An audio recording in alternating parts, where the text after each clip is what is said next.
안녕하세요, 성도 여러분. 행복한 안식일입니다. 오늘 자리가 참 많이 비었습니다. 제가 사실 지금 사진 한 장을 찍어두고 싶어요. 너무나 텅텅 비어서 좀 우리가 위기감을 좀 가져야 할 것 같습니다.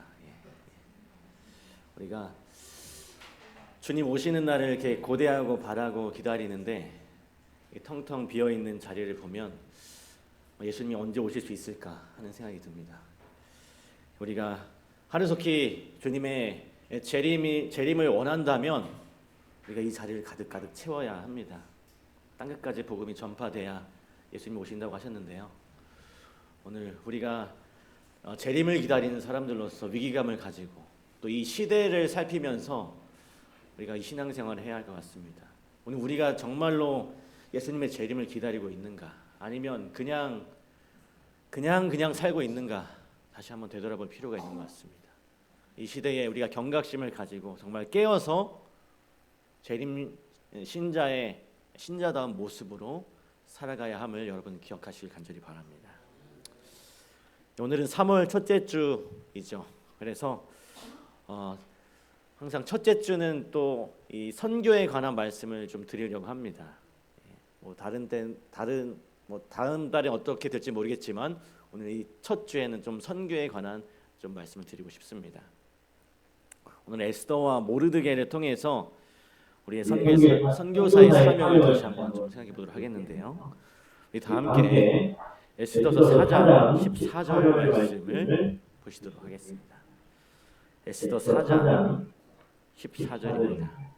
우리 다 함께 큰 소리로 함께 읽겠습니다. 시작. 이때에 내가 만일 잠잠하여 말이 없으면 유다인은 다른 데로 말미암아 노임과 구원을 얻으려니와 너와 내 아버지 집은 멸망하리라. 내가 왕의 자리를 얻은 것이 이때를 위함이 아닌지 누가 알겠느냐 하니. 성경에 보면 여성의 이름이 성경책 이름이 된 것이 두 권이 있습니다. 바로 에스더와 이 룻기인데요. 이 에스더와 룻을 보면 좀 대조되는 부분이 많이 있습니다. 먼저 룻은 이방 여인이었죠. 이방 여인으로서 유대 땅 베들레헴에 와서 살았습니다.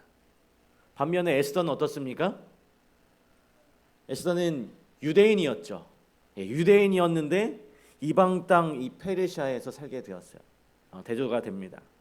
그리고 또 이 룻은 이방 여인으로서 유대인 남자와 결혼했지만 에스더는 어떻습니까? 유대인 여인으로서 이방인 남자, 즉 페르시아의 왕과 결혼을 했습니다.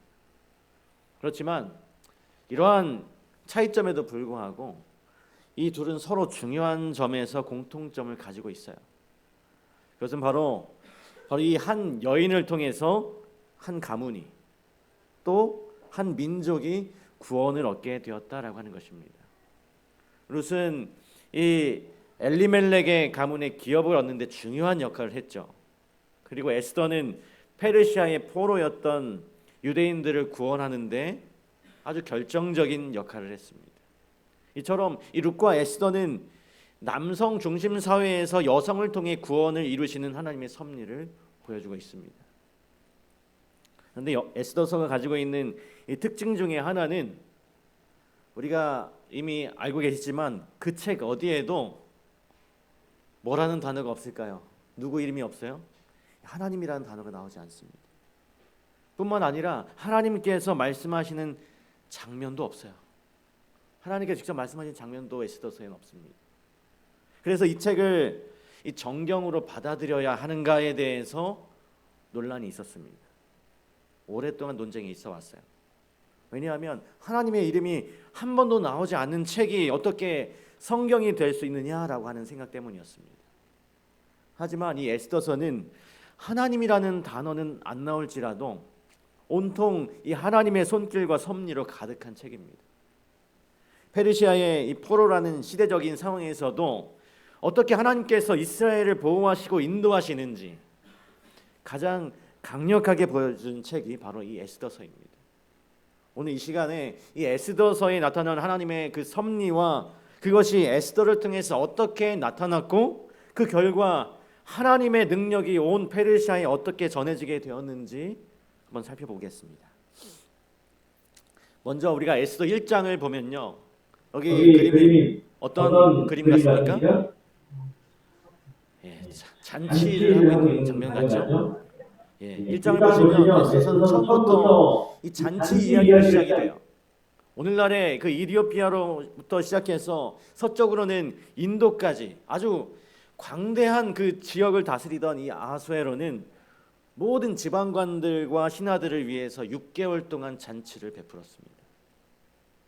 이것이 첫 번째 잔치였고요. 그 후에 이 아하수에로는 수산성에 돌아와서 그 성의 백성들을 위해서 또다시 7일간 잔치를 베풀어요. 뿐만 아니라 9절에 보면 이 왕후였던 와스디도 왕궁에서 여인들을 위한 잔치를 따로 벌였습니다. 이처럼 에스더서는 처음부터 먹고 마시고 즐기고 취하는 이야기로 시작이 됩니다.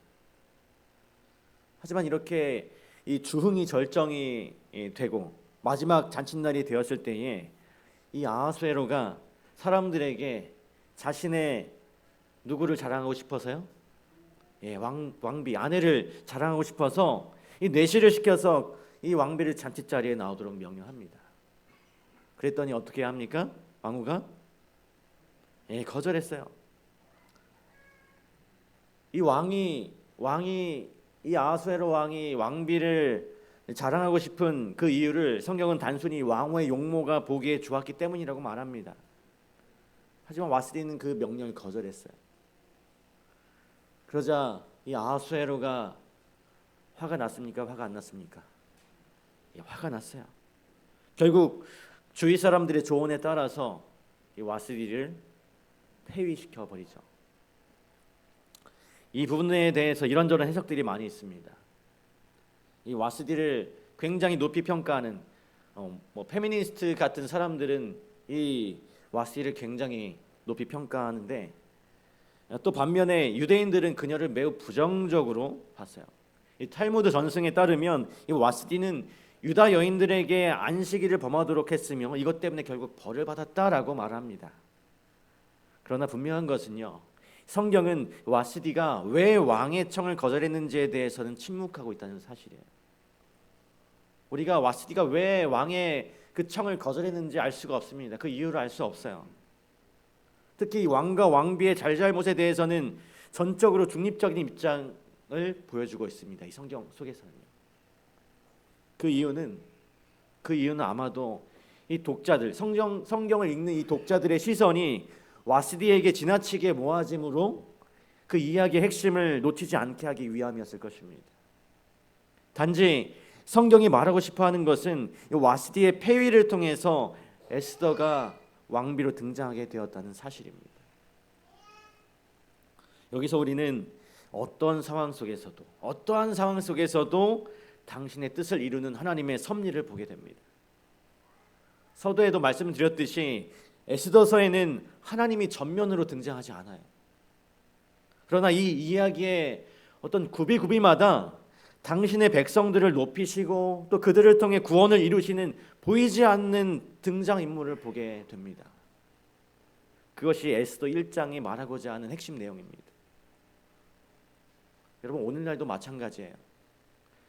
우리 세상이 돌아가는 이야기, 성경의 원칙과는 아무런 관계도 없이 벌어지는 수많은 일들 속에서 하나님께서는 여전히 당신의 백성들을 인도하시고 전혀 생각지 못한 방법을 따라 그분의 백성들을 구원하십니다. 사실 이 아하수에로 왕과 와스디의 불화는 유대 백성들과는 아무런 관계도 없는 사건입니다. 그러나 이 사건을 통해서 하나님께서는 에스더를 왕비로 높이시고 그를 통해서 위기에 처한 유대인들을 구원하신 것이었어요. 오늘 여기서 우리가 기억해야 할 것은 하나님은 어떤 상황에서라도 어떤 방법을 통해서라도 당신의 뜻을 이루신다라고 하는 것입니다. 오늘 본문의 말씀을 보면요, 네가 만일 잠잠하여 말이 없으면 유다인은 다른 데로 말미암아 노임과 구원을 얻겠다라고 말하고 있습니다. 이것이 에스더서가 말하고 있는 핵심 교훈입니다. 하나님께서는 구원을 위한 계획을 가지고 계세요.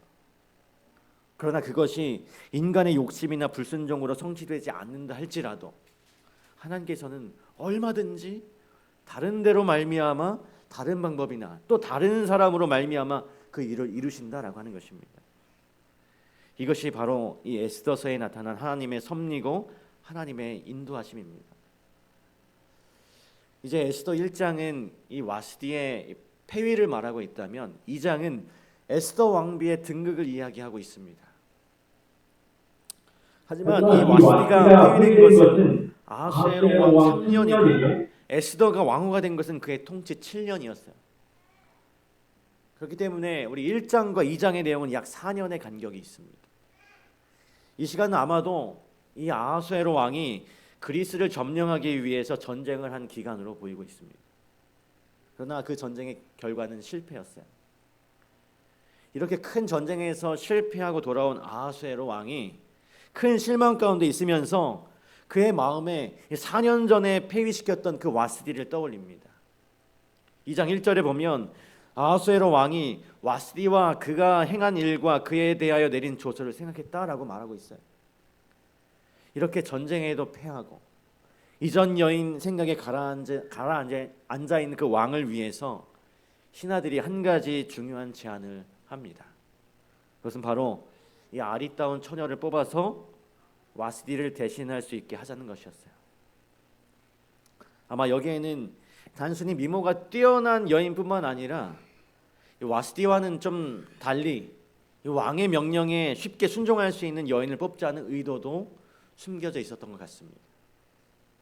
그런데 그 과정을 보면요, 이 에스더나 모르드게가 어떤 왕비가 되기 위해서 계획하거나 의도한 것이 아님을 알 수 있습니다.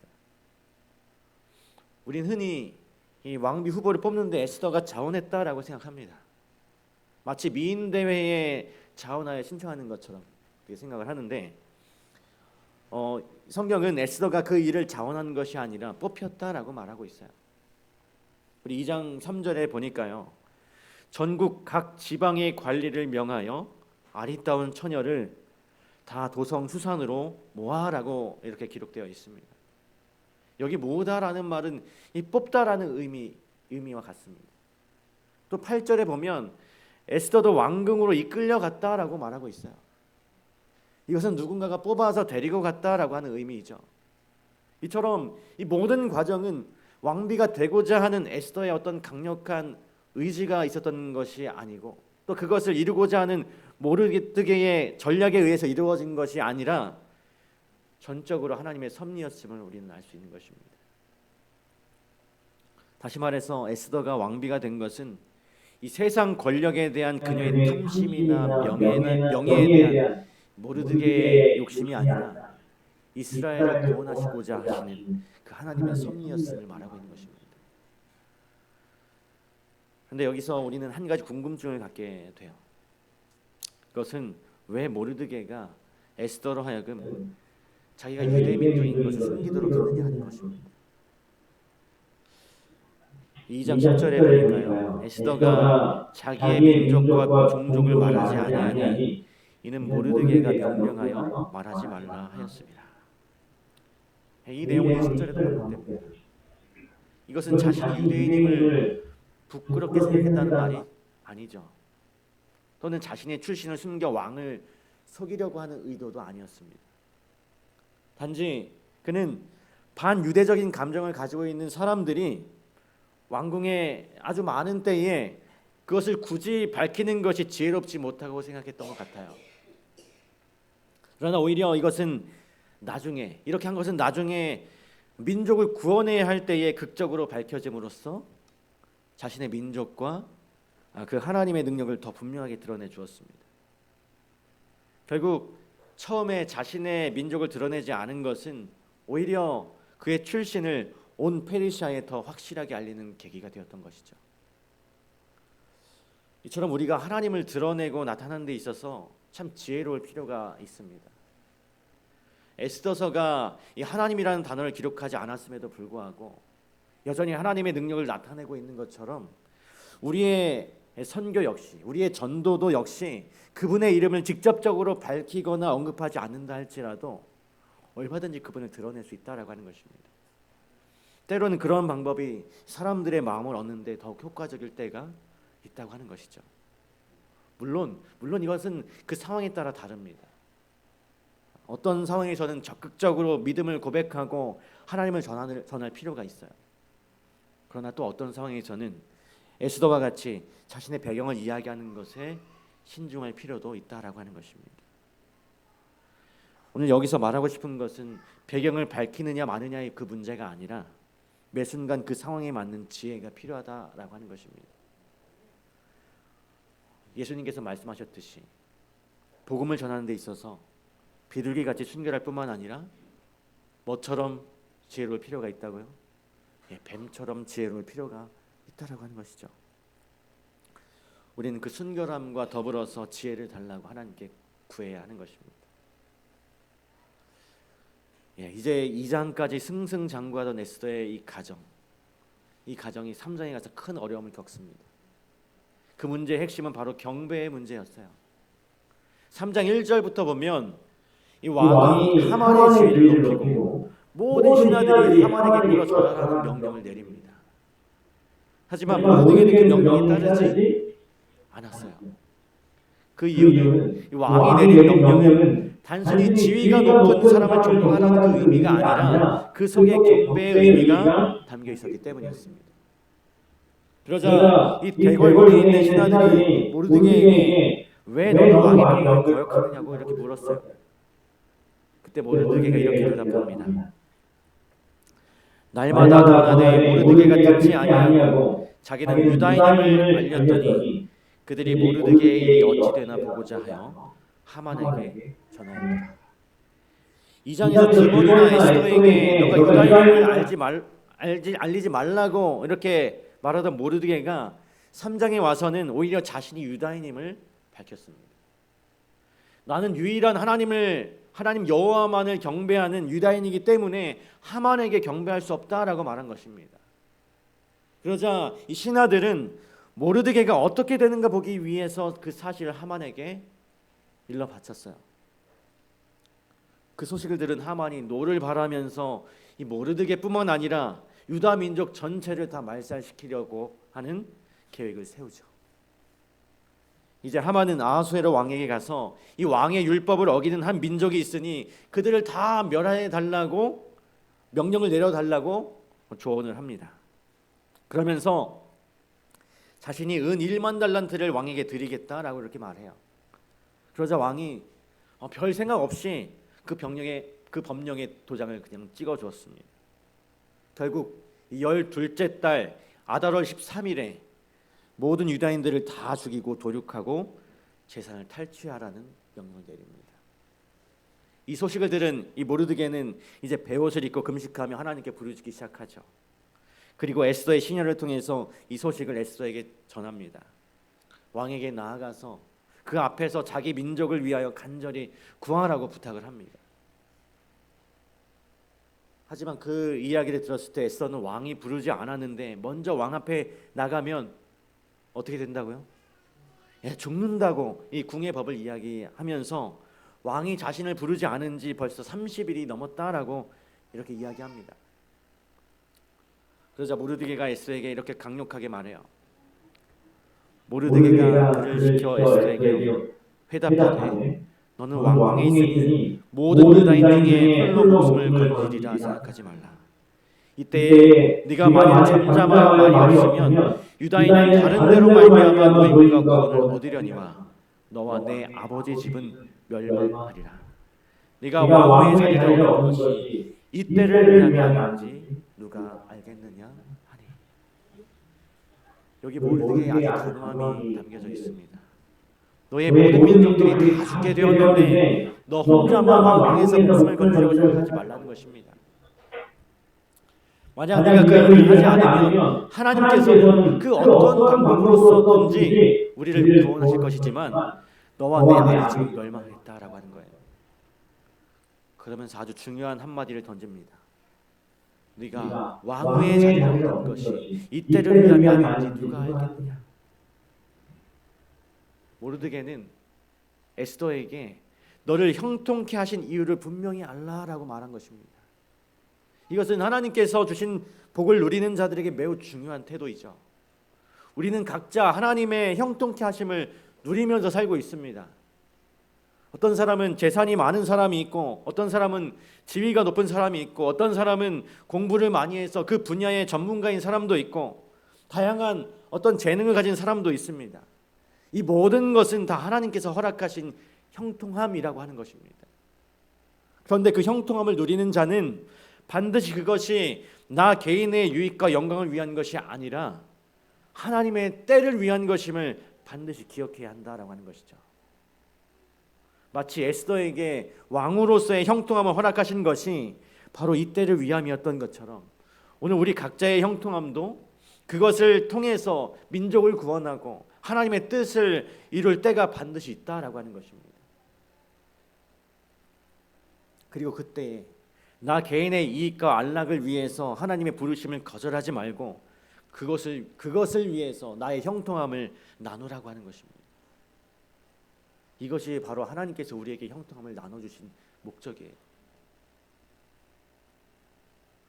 결국 이 말을 들은 에스더는 이렇게 대답하죠. 당신은 가서 수산에 있는 유다인들을 다 모으고 나를 위하여 금식하되 밤낮 3일을 먹지도 말고 마시지도 마소서. 나도 나의 시녀와 더불어 이렇게 금식한 후에 규례를 어기고 왕에게 나아가리니 죽으면 죽으리이다. 이 에스더서를 읽어보면 재미있는 대조의 내용들이 등장합니다. 하만과 모르드게가 대조되고 와스디와 에스더가 대조가 돼요. 특히 이 사건을 통해서 이 와스디와 에스더를 대조해 보자면, 먼저 와스디는 왕이 불렀는데 안 나갔지만 에스더는 부르지 않았는데 나가요. 그렇다면 이 둘 중에 어느 게 더 큰 죄일까요? 예? 부르지도 않았는데 나가는 거. 부르지 않았는데 나가는 게 더 큰 죄죠. 그것을 어떻게 할 수 있냐면, 이 와스디가 왕이 불러도 오지 않자 이 아하수에로 왕이 1장 15절에 보면요, 신하들에게 이런 경우에 해당하는 어떤 규례가 있는지를 묻습니다. 신하들에게. 그 말은 아직까지 그에 대한 구체적인 법령이 없었다라고 하는 말이에요. 그리고 그 결과는 왕의 자리에서 폐위되는 것이었습니다. 하지만 부르지 않았는데 나가는 것은 어떻습니까? 이미 왕실 내에 널리 알려진 법이 있었어요. 그것을 어길 시에는 그냥 폐위가 아니라 어떻게 돼요? 죽는 것이었습니다. 이것으로 보아서 왕이 불렀는데 나가지 않는 것보다 부르지 않았는데 나가는 것이 더 큰 죄죠. 하지만 에스더는 그 일을 했던 것이었어요. 왜냐하면 자신의 형통함, 나의 형통함이 바로 이때를 위함임을 그녀는 알았기 때문이었습니다. 오늘 이 사실은 우리에게 아주 중요한 교훈을 줍니다. 그것은 바로 나의 형통함을 하나님의 때를 위해서 사용하라고 하는 것입니다. 심지어 그 형통함을 잃어버리게 된다 할지라도 그 뜻에 순종하라라고 하는 것이에요. 오늘 우리는 하나님으로부터 수많은 형통함들을 받았습니다. 그리고 그것을 매우 이기적인 방법으로 사용할 때가 참으로 많이 있어요. 내가 가진 것들, 지식과 재능과 어떤 재산들, 이런 모든 것들은 사실 하나님께서 우리에게 허락하신 형통함입니다. 그러나 그 형통함은 결코 우리 자신의 만족과 행복만을 위한 것이 아님을 우리는 기억해야 합니다. 하나님께서 반드시 우리에게 그 형통함을 통해서 구원의 계획을 이루실 때를 허락하실 것입니다. 그때 우리는 이 에스더와 같이 죽으면 죽으리다라고 하는 각오로 이 형통함을 내려놓을 수 있어야 할 것입니다. 이것이 진정 형통케 되는 자의 삶인 것임을 여러분들 기억하시길 간절히 바랍니다. 이제 와스디와 에스더를 대조해 봤는데요, 이제 하만과 모르드게를 좀 대조해서 살펴보겠습니다. 먼저 이 모르드게가 하는 일은 무엇이었습니까? 대궐문의 문지기였어요. 문지기라는 직업 자체가 이 문을 오고 가는 사람들의 이야기를 많이 들을 수 있는 그런 자리였죠. 그래서 그러다 어느 날 이 모르드게가 이 궁궐 문을 지키고 있는데 어느 날 이 왕의 모살 계획을 듣게 됩니다. 그리고 그 사실을 에스더에게 알리죠. 그러자 에스더는 그 사실을 모르드게의 이름으로 왕에게 알리고 그 사실 여부를 조사한 후에 그 정황이 드러나고 모살 계획에 동참했던 사람들을 나무에 달아서 처형을 합니다. 그리고 이 사건을 궁중일기에 기록해요. 이것이 2장 마지막 부분에 나오는 이야기입니다. 그런데 이상한 것은 모르드게에게 그 어떤 포상을 내렸다는 내용이 없어요. 여러분 생각해 보시기 바랍니다. 이 역적무의를 발견해서 그것을 왕에게 알렸는데 이것이 정말로 큰 공적인데 대단한 공적인데 아무런 포상이 없다라고 하는 것입니다. 특히 에스더는 그 사실을 모르드게의 이름으로 왕에게 알렸다고 성경은 말하고 있습니다. 아마 그도 이 일을 통해서 에스더도 이 일을 통해서 모르드게가 이 왕의 총애를 받기를 기대했는지도 모르겠어요. 그런데 성경은 그 어디에도 그를 높였다라고 하는 말이 없습니다. 그러나 바로 그 다음 장인 3장은 처음부터 한 사람의 출세의 이야기를 다루고 있어요. 그 사람은 바로 이 아각 사람 하만이었습니다. 그 후에 아하수에로 왕이 아각 사람 함무다다의 아들 하만의 지위를 높이 올려 함께 있는 모든 대신 위에 두었다라고 성경은 말하고 있습니다. 하만이 아각 사람이라고 하는데요. 여기 아각 사람은 누구일까요? 우리 사무엘상 15장 8절에 보면 아말렉 사람의 왕 이름이 아각이라고 말합니다. 하나님께서는 사울에게 이 아말렉을 진멸하고 동물까지도 하나도 남기지 말라고 명령을 내리셨었어요. 그런데 사울은 그 명령을 어기고 그들을 다 죽이지 않았습니다. 그 결과로 이제 아각 사람 하만을 통해서 온 유다인이 진멸당하게 될 위기에 처하게 된 것이죠. 하지만 성경은 유다인을 진멸하려는 하만의 계획과 그것을 해결하는 에스더의 이야기 사이에 한 재미있는 한 이야기를 기록하고 있습니다. 에스더 6장 1절부터 3절에 있는 말씀인데요. 그날 밤에 왕이 잠이 오지 아니하므로 명령하여 역대일기를 가져다가 자기 앞에서 읽히더니 그 속에 기록하기를 문을 지키던 왕의 동대시 빅다나와 데레스가 아하수에로 왕을 모살하려는 음모를 모르드게가 고발하였다 하였는지라. 왕이 이르되 이 일에 대하여 무슨 존귀와 관작을 모르드게에게 베풀었느냐 하니 측근 신하들이 대답하되 아무것도 베풀지 아니하였나이다. 어느 날 밤 아하수에로 왕이 잠이 안 오는 것입니다. 그래서 멀뚱멀뚱 있다가 갑자기 이 역대일기 궁중일기가 읽고 싶어졌어요. 그래서 신하를 시켜서 그 일기를 가져오라고 시켰고 그날 밤 그 기록을 살펴보다가 2장 21절에 기록된 사건을 접하게 된 것입니다. 문지기인 이 모르드게가 왕의 모살 계획을 알려주어서 자신이 목숨을 건지게 되었다라고 하는 사실을 알게 돼요. 이 왕이. 그랬더니 왕이 갑자기 궁금해졌어요. 이렇게 훌륭한 일을 하는 사람에게 어떤 보상을 내렸는지 알고 싶어졌습니다. 그래서 신하에게 물어보니까 아무런 보상을 내리지 않았다라고 하는 것입니다. 그리고 그 다음날 아침 하만이 왕을 찾아왔어요. 모르드게를 죽이고자 하는 내용을 상의하기 위해서 찾아옵니다. 그런데 그때 이 왕이 하만에게 내가 존귀하게 하기를 원하는 자를 어떻게 대하면 좋겠느냐라고 하만에게 묻습니다. 그러자 하만이 그게 자기인 줄 알고 자기가 하고 싶은 일을 이야기합니다. 왕의 옷을 입고 왕의 관을 쓰고 왕의 말을 타고 성을 돌아다니게 하는 것이었어요. 그것이 자기인 줄 알고 자기가 그렇게 하고 싶어서 이렇게 이야기했는데 그러자 왕은 이 좋은 생각이라고 하면서 그 일을 고스란히 누구에게 행합니까? 모르드게에게 행하는 것이죠. 그 결과 이 모르드게는 왕의 신뢰를 받습니다. 깊은 신뢰를 얻게 돼요. 여기서 우리는 또다시 하나님의 섭리를 보게 되죠.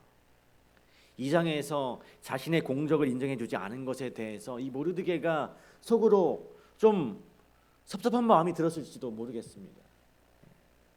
하지만 하나님께서는 가장 합당한 때에 아하수에로 왕에게 잠 못 드는 밤을 허락하시고 또 하필 역대일기 그 궁중일기를 읽게 하시고 마침 모르드게의 일이 기록된 부분을 보게 하심으로써 이 모르드게를 죽이려고 하는 계획을 오히려 그를 높이시는 그 계획으로 바꾸어 버리시는 것입니다. 이것이 바로 하나님의 때를 통하여 역사하신 하나님의 섭리인 것이죠. 오늘날 우리도 때때로 선행을 했을 때 남들이 알아주지 않고 인정해주지 않으면 속상하고 섭섭할 때가 있습니다. 하지만 우리가 기다려야 해요. 하나님의 때가 반드시 옵니다. 우리가 가장 원하는 칭찬은 누구의 칭찬인가요? 그 누구의 칭찬도 아닌 하나님의 칭찬 아닌가요? 오히려 우리는 하나님의 때를 기대하며 기다릴 줄 알아야 하는 것입니다. 그러면 하나님께서는 아주 가장 적절한 때, 가장 확실한 방법으로 그것을 우리에게 갚아주실 것입니다. 심지어 그 순간이 이 땅에서 이루어지지 않는다 할지라도 우리는 실망할 필요가 없습니다. 왜냐하면 우리가 바라는 세상은 영원한 세상이기 때문에 그렇습니다. 이제 에스더의 그 긴 이야기를 좀 정리하자면 결국 이 죽으면 죽으리이다라는 그 결심으로 왕 앞에 나아간 이 에스더는 왕의 허락을 받게 되고 왕과 하만을 특별한 만찬에 2번이나 초대합니다. 그리고는 마침내 왕의 마음이 완전히 열렸을 때 에스더는 자신이 유다인임을 밝히고 자기 민족을 죽이려고 하는 하만에게 폭로합니다. 그러자 왕은 분노해서 자신이 하만에게 속아서 내린 조서에 맞서는 또 다른 조서를 내리죠. 왜냐하면 이 페르시아에서는 한번 왕의 어인을 찍은 그 법은 왕 스스로도 취소하거나 고칠 수가 없었습니다. 예전에 그 하만이 만든 법은 이 아달월 13일 하루 동안 모든 유대인들을 진멸하고 그 재산을 탈취하는 것이었는데 이 왕이 새롭게 내린 조서에는 이런 내용이 기록되어 있습니다. 우리 에스더 8장 11절과 12절에 그 조서의 내용이 나와 있는데요. 조서에는 왕이 여러 고을에 있는 유다인에게 허락하여 그들이 함께 모여 스스로 생명을 보호하여 각 지방의 백성 중 세력을 가지고 그들을 치려하는 자들과 그들의 처자를 죽이고 도륙하고 진멸하고 그 재산을 탈취하게 하되 아하수에로 왕이 각 지방에서 아달월 곧 12월 13일 하루 동안에 하게 하였고 이제 왕이 하만이 만든 법과 동일한 법을 다시 만들어요. 아달월 13일에 모든 유다인들을 진멸하고 재산을 탈취하게 조서를 내렸던 것처럼 같은 날 같은 기간 동안 유다인들도 그들을 치려는 자들을 진멸하고 그 재산을 탈취하게 하는 조서를 내린 것입니다. 한마디로 유대인들로 하여금 그들을 공격하는 자들에게 자위권을 행사할 수 있도록 조서를 내린 것이었습니다. 그런데 3장의 조서와 8장의 조서가 차이가 있다면 이 3장의 조서는 유다인들을 미워하는 자들이 임의로 그들을 진멸하고 재산을 빼앗는 법이었지만 8장의 조서는요 유다인들을 공격하는 자들을 향해 자신들을 공격하는 자들을 향해 자신을 방어할 수 있는 법이었어요. 다시 말해서 만약 사람들이 유다인들을 공격하지 않으면 유다인들도 사람들을 공격하지 않을 것이라는 말입니다. 그런데 9장에 보면 유다인들이 이 수산도성에 그들의 대적 500명을 죽이고 하만의 10아들을 죽였다라는 기록이 나옵니다. 이것은 유다인들을 공격해오는 대적들을 향한 자위권 행사였음을 알 수 있습니다. 특히 유다인들은요 그들의 재산에는 손을 대지 않았습니다. 15절 16절에 반복해서 말하고 있는 것으로 보아서 유다인들이 그들 대적과 싸운 것은 자신들의 어떤 이익을 탐하는 마음이 아니라 자신을 보호하고자 하는 마음에서 일어난 것임을 알 수 있어요. 그들의 어떤 자신들의 그 적의 재산을 탈취하려고 하는 그 목적이 아니라 단순히 자신을 보호하려는 그 목적이었음을 우리는 알 수 있습니다.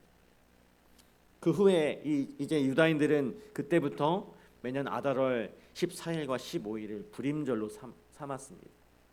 그 불임절로 삼고 온 민족이 하나님을 통해서 구원을 얻게 된 것을 기념하게 되었습니다. 뿐만 아니라 그 모습을 본 많은 사람들이 유다인이 되었다라고 성경은 말해요. 이것은 에스더와 모르드게를 통해 역사하시는 하나님의 능력을 직접 경험한 자들의 반응이었던 것입니다. 한마디로 그들의 하나님 여호와를 섬기고자 결심했다는 뜻이었어요. 이 유다인들의 그 훌륭한 모습을 보고 다른 사람들이 유다인이 되기로 결심한 거죠. 한마디로 유다인들의 그 행동이 전도의 결과를 가져오게 된 것이었습니다.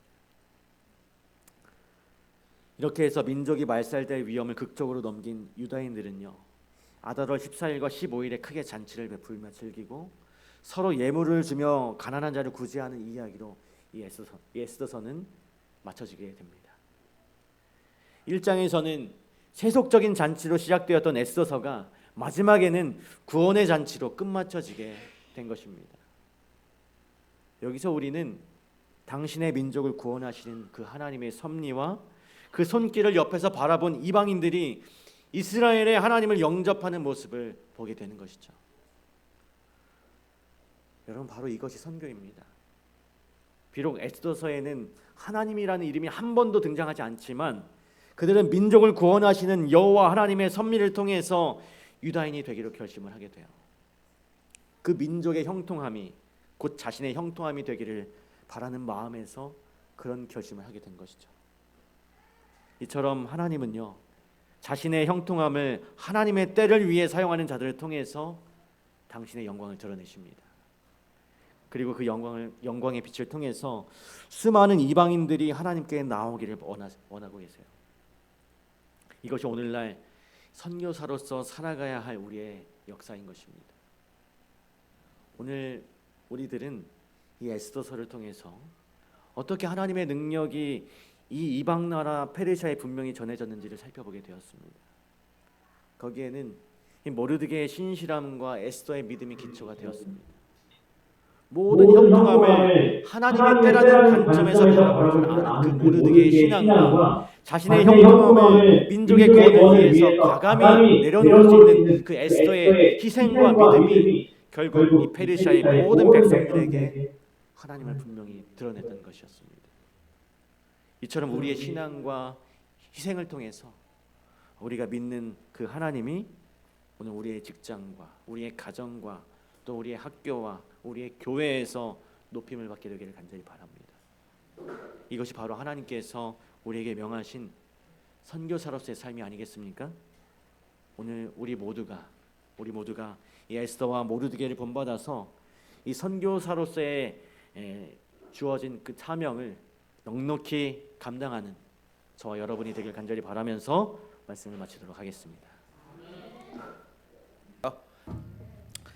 하늘에 계신 아버지 하나님, 저희들에게 수많은 형통함을 허락해 주시니 감사합니다.